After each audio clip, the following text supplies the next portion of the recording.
안녕하세요, 여러분. 자, 오늘은 여러분들한테 가장 중요한 이야기를 하겠습니다. 그 전에 먼저 재산을 미래로 보낼 수 있을까요? 재산을 미래로 보낸다는 의미는 여러분들이 먹을 거를 냉장고에 넣는다거나 뭐 거의 그런 비슷한 이야기인데요. 얼마나 오랫동안 미래로 보낼 수 있을까요? 1년? 6개월? 잘 생각해 보면 우리가 미래로 보낼 수 있는 재산이 별로 없습니다. 그런데 사람들은요, 기본적으로 저나 여러분들이나 모두 늙고 병들기 때문에 언젠가는 생산 활동을 중단해야 되고, 그리고 나서 상당히 오랫동안 소비를 하면서 살아야 됩니다. 이 문제를 인류가 해결을 했어야 됐어요. 그러니까 재산을 미래로 보내야 되죠. 그래서 인류가 만든 게 바로 뭐냐면요, 가족이에요. 아이를 낳아서 아이를 키우고 아이를 부양한 다음에 그 아이가 커서 내가 생산 활동을 중단하고 내가 오랫동안 소비하는 동안 그 장년이 된 내 자녀가 나를 먹여 살리는 거죠. 그런데 어디까지나 이것은 이상적이고요. 뭐 여러 가지 변주가 있겠죠. 뭐 국가도 그 역할을 어느 정도는 하고요. 가치가 있는 물건의 장소를 이동시키는 것을 유통이라고 부를 수 있겠죠. 그러니까 바닷가에서 잡힌 생선을 도시로 이동시키는 것을 유통이라고 본다면 지금 가치를 미래로 보내는 것을 금융이라고 부를 수 있겠죠. 유통과 금융은 이런 관계가 있는 겁니다. 그래서 공간을 이동시키는 게 유통이라면 금융은 4차원 공간을 이동시키는 거겠죠. 그래서 언제나 우리는 금융을 이제 이렇게 고찰하지 않으면 내가 옛날에 저장했던 것을 지금 먹는다고 생각을 하겠지만 사실은 언제나 그 기간에 생산된 생산물을 이전에 기여한 사람의 몫과 지금 현재 생산에 기여한 사람의 몫으로 나눠가지고 먹습니다. 그러니까 이전에 기여한 사람이 가져가고 남는 것을 이제 현재에 기여한 사람이 먹을 수도 있고요. 현재에 기여한 사람이 먼저 갖고 왔고 이전에 기여한 사람이 나눠 가질 수도 있습니다. 어쨌건 이 이전에 기여한 사람들의 권리를 우리가 채권이나 주식이라는 형태로 만들어서 지금 나눠주고 있죠. 그래서 내가 원래 올해 생산에는 아무 기여도 안 했지만 내가 예전에 이 올해 생산할 수 있도록 이 반도체 공장 만들 때 내가 기계 사는 데 투자했어. 기술 개발하는 데 투자했어. 그러니까 나는 이번에 나온 반도체를 팔아서 번 돈을 가질 권리가 있어. 이것이 이제 주식이거나 채권입니다. 근데 이것은 굉장히 현대적인 현상입니다. 원래는요, 이런 일을 하기 위해서 직접 돈이나 땅을 투자하거나 빌려줘요.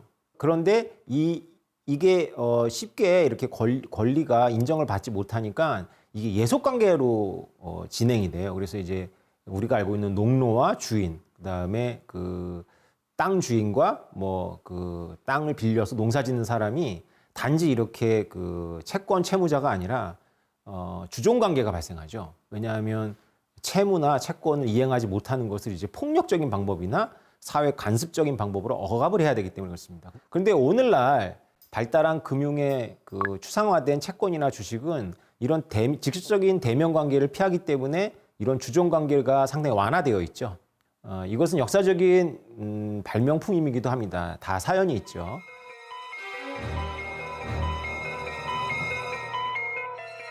14세기 초에 프랑스의 왕 필리프 4세가요.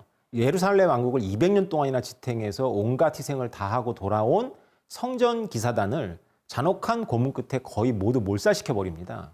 이 소수정의 특공대로서 어디에서든지 두려움과 존경의 대상이었는데요.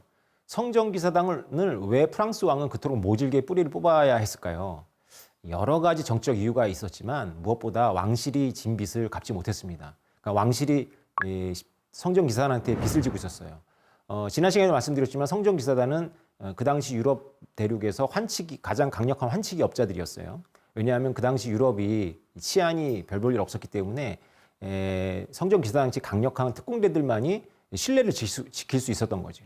금융업은 신뢰망이기 때문에 굉장히 내부적으로 결속된 집단만이 할 수가 있어요. 그 환치기 업이 서로 굉장한 업자들 간의 믿음이 있어야 되고 그것을 배반하면 굉장히 가혹한 처벌이 따르잖아요. 그래서 유대인들처럼 서로 이렇게 한 달이 건너면 친척이거나 굉장히 소수의 배타적인 집단이 하는 경향이 있습니다. 성전기사단은 그러니까 지금으로 따지면은 글로벌 금융망이었어요. 왜냐하면 유럽은 여러 국가로 나눠져 있었는데 우리가 알고 있는 큰 나라만 왕국만 있는 것이 아니라 제후국들도 있었고, 그래서 사실 백작이나 이런 사람들의 땅들도 하나의 독립국가처럼 있었기 때문에 값비싼 걸 가지고 성전기사단 같은 환치기업자를 이용하지 않고 그걸 들고 다니면 하룻밤 재워주는 대신에 세금 내라 그러고, 그리고 밤새 죽이고 그 금을 빼앗을 수도 있겠죠.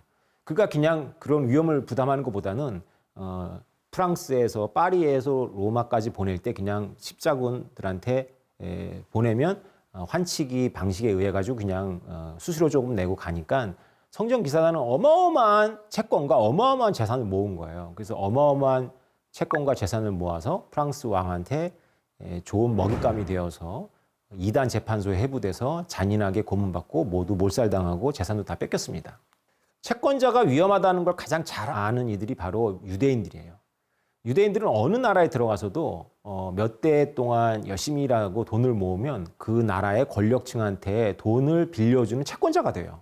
왕실이나 귀족들에게 채권자가 되는 것은 유대인들 같은 소수민족에게는 굉장히 좋은 일이죠. 왜냐하면 유대인들의 핍박을 받는데 이들이 채권자니까 상류층하고 교류할 수도 있고 상류층이 이들한테 와서 돈을 빌려야 되기 때문에 뭔가 거래할 수 있으니까 파워도 생기겠죠. 그런데 성전기사단과 같은 이런 비극이 유대인들한테서도 반복이 됐어요. 왕실은 유대인들한테 빚을 지면 음모론의 주인공으로 유대인들을 만들어 버렸어요. 그래서 유대인들이 뭐 악마를 숭배한다든가 아니면 유대인들이 외국과 결탁해가지고 이 왕국을 전복하려 한다든가 뭐 이런 식의 이제 소문들이 나면 늘 유대인들은 음모의 주인공이 됐죠. 그래서 이 왕실과 귀족들은 유대인들을 죽이거나 내쫓고 채무를 없애버리는 유혹을 받는 거죠. 재산도 뺏을 수가 있고요. 그래서 유대인들은 무엇을 고민했냐면요. 어떻게 하면 재산을 추상화시킬 수 있을까? 재산을 실물의 형태를 갖고 있으니까 자꾸 이렇게 당하거든요. 그래서 유대인들이 재산을 추상화시키는데 관심이 있었어요. 유대인의 역사라는 책을 쓴 폴 존스는 유대인들에게는 재산을 추상화하는 본능이 있다라고 적었습니다. 추상화된 채권이 왜 안전할까요? 추상화된 채권은요, 남에게 이전해버리면 돼요, 시장에서. 시장에서 채권이 남한테 이전해 버렸기 때문에 귀족은 그 유대인을 잡아 죽여도 자기 채무가 소멸될까요, 안 될까요? 안 돼요. 시장에 계속 채권이 남아 있거든요. 그러니까 이것이 유대인들을 보호해 줬던 거예요. 그래서 주식과 채권이 유대인들의 발명품인지는 정확하지 않지만 유대인들이 주식과 채권에 몰두했던 것은 분명합니다. 그래서 그 당시에 중세 귀족들은 종이 쪼가리에 불과한 채권하고 주식에 혈안이 된 유대인들을 보면서 비웃었어요. 야, 그게 무슨 가치가 있냐? 종이지. 여러분 어디서 많이 듣지 않았나요? 비트코인에 대해서 늘 하는 말 아닌가요? 그게 무슨 가치가 있냐? 코드 쪼가리지. 네, 비트코인이야말로 자산의 추상화의 정점입니다.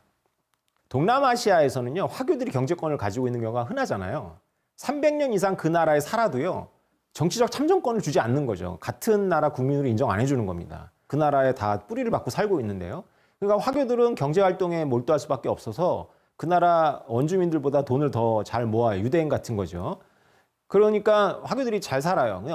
가진 자하고 못 가진 자 사이의 갈등은 어느 사회나 다 있는데 그것이 민족적으로 구별이 되니까 이것이 때로는 비극으로 발생을 합니다. 그래서 지난 20년 사이에 화교를 겨냥한 동남아시아의 폭동이 몇 차례 있었어요. 굉장히 잔인한 폭동이 있었거든요.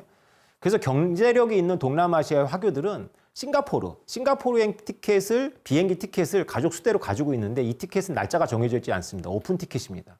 이게 얼마나 비싸겠어요. 아무 때나 위기가 발생하면 탈 수 있는 오픈 티켓을 매년 갱신한다고 합니다. 타국에 살고 경제권이 있지만 질시의 대상이 되기 때문에 폭동이나 이런 것이 일어나면 재산을 지킬 수가 없고 목숨까지도 위험해요. 이것을 유대인들과 화교들은 알고 있는 거죠.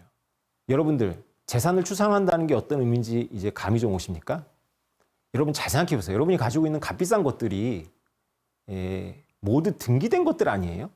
집, 자동차, 땅, 요트. 여러분들 거라는 걸 여러분들이 거기 안에서 원두막 짓고 지켜서 인정을 받아요? 아니면 정부의 등기소에서 인정을 받아요? 정부의 등기소에서 인정을 받죠. 그런데 만약에 정부가 여러분들의 그 값 나가는 재산을 뺏는 정부라면, 우리나라 정부를 얘기하는 거 아닙니다. 근데 갑자기 정부가 중세의 유대인들의 것을 뺏었던 왕실처럼 뺏는 정부라면 등기되어 있는 재산을 가장 손쉽게 뺏을 수 있겠죠? 그러면 여러분 이런 생각할 거예요. 등기되어 있지 않은 다이아몬드 금은 어떨까요? 네, 다이아몬드 금 좋습니다. 그래서 그것을 몸에 지니고 싶어 하죠. 그래서 유대인들이나 화교들도 금과 다이아몬드를 좋아합니다. 그런데 금과 다이아몬드는 뭐가 문제인가요? 네, 위기가 발생하면요. 이번에 우크라이나 같은 위기가 발생하거나 지난번에 카불 같은 위기가 발생하면요. 공항 검색대에 걸려요. 공항 검색대에 안 걸리고 운 좋게 몸에다가 지니고 나가면 국경 수비대에 걸립니다. 그래서 뺏깁니다. 그런데요. 비트코인은 암호만 알면 돼요. 비트코인은 지갑이 있는데 그것은 그냥 편의상 있는 거고요. 그냥 비트코인 암호만 그냥 여러분들 외우거나 급하면 외워지거든요. 아니면 구글 클라우드에 올려놓고 몸만 나가면 공항 검색대에도 안 걸리고 그리고 국경수비대 몸수색에도 걸리지 않습니다. 정말 부의 추상화의 극치 아닙니까? 네, 이것을 누가 좋아할까요? 네, 일단 보니까 역사적으로 보니까 유대인도 좋아하겠죠. 그 다음에 화교, 동남아 화교들이 좋아할 것 같아요. 싱가포르의 그 오픈 티켓도 갱신하는데, 자, 근데 이분들이 아직 비트코인 모르는 것 같아요. 근데 이분들이 눈을 뜨고 있어요. 무슨 사건을 눈을 뜨고 있나요? 네, 지금 우크라이나에서 벌어지고 있는 비극을 통해서 눈을 뜨고 있습니다. 뭔가 쥐어서 가족은 내보내고 자기는 총싸움을 하더라도 가족은 내보내고 싶은 게 아버지의 마음 아닙니까? 그러면 가족한테 뭘 쥐어서 내보내겠어요? 비트코인은요, 머릿속에만 넣어놓고 있으면 되기 때문에 아무런 수색을 받지 않고 국경을 넘어서 남의 나라 가서 그냥 다운내려 받아가지고 그 나라에서 거짓 신세를 면할 수가 있습니다.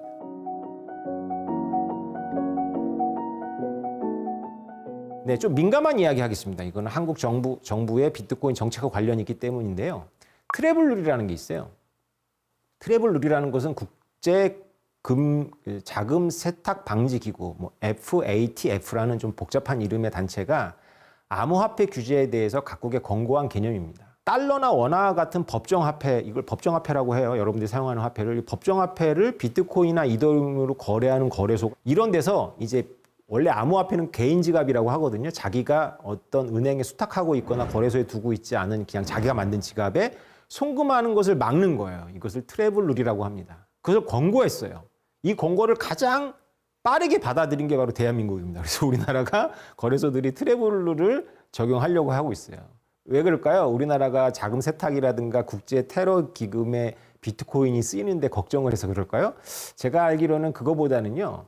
비트코인이 상속세나 양도세를 회피하는 데 도움이 되기 때문에 그거를 막기 위해서, 세금 탈루를 막기 위해서 아마 트래블룰을 적용하는 것 같아요. 근데 저는 이것이 별로 현명한 거라고 생각하지 않습니다. 비트코인의 원리를 그래서 알아야 돼요.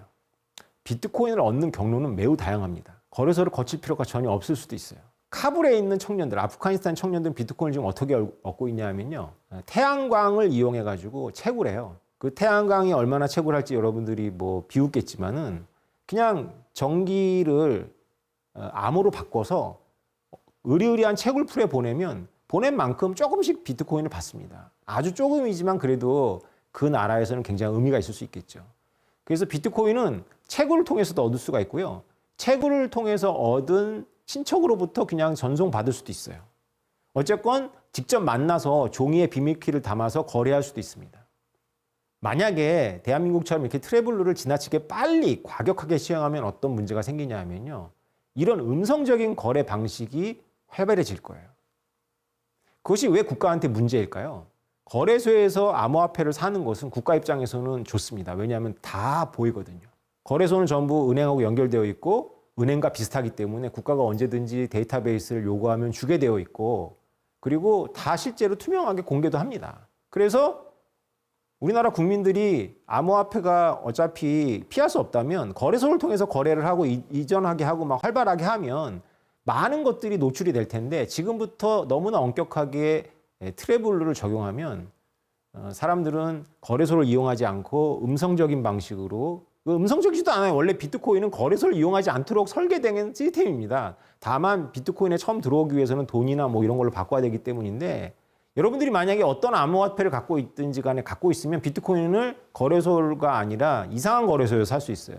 이상한 거래소는 어떤 거래소냐면 은행을 거치지 않는 거래소입니다. 저기 케이만 제도에 서버를 두고 여기는 법화가 없어요. 달러나 원화가 개입을 하지 않습니다. 모두 암호화폐예요. 그러니까 암호화폐끼리 거래가 막 되는 거기 때문에 이런 거래소는 국가의 허락 자체가 필요 없거든요. 그럼 이런 데서 비트코인하고 암호화폐를 거래하면 되는 겁니다. 그럴 수 있는 방법은 너무나 많죠. 제가 말씀드리고 싶은 건 뭐냐면요. 원래 비트코인은 정부 규제 바깥에서 나타났기 때문에 정부가 이것을 없앤다. 이건 말이 안 되고요. 이 정부가 이것을 어떻게 하면 좀 더 양성화시킬 수 있는지를 고민해야 되는데 국제 자금 세탁 방지 기구의 트래블룰은 비트코인에 대한 본질적인 의미를 잘 파악하지 못한 분들이 만들었어요. 사실은. 근데 그걸 너무나 빨리 받아들인 거죠. 오히려 빨리 받아들이면 진짜로 세금을 많이 낼 분들은 처음부터 거래소를 이용하지 않기 때문에 정부 입장에서는 깜깜해지는 겁니다. 장님이 돼버리는 거죠. 근데 전국에 있는 국민들이 암호화폐에 눈을 뜨고 거래소를 통해 가지고 은행하고 전부 연결됐으니까 자기 실명이 다 노출되는 거래소를 통해서 비트코인을 많이 거래하게 되면 나중에는 아무리 개인 지갑으로 옮기거나 하더라도 몇 단계만 거치면 또 이 사람이 어느 정도 가지고 있다는 걸 알기 때문에 탈루하기가 굉장히 어려워집니다. 그래서 이것은 비트코인의 이 익명성의 이중성 때문인데요. 이것은 다음 시간에 또 제가 말씀드리도록 하고요. 오늘 여기까지 하겠습니다. 감사합니다.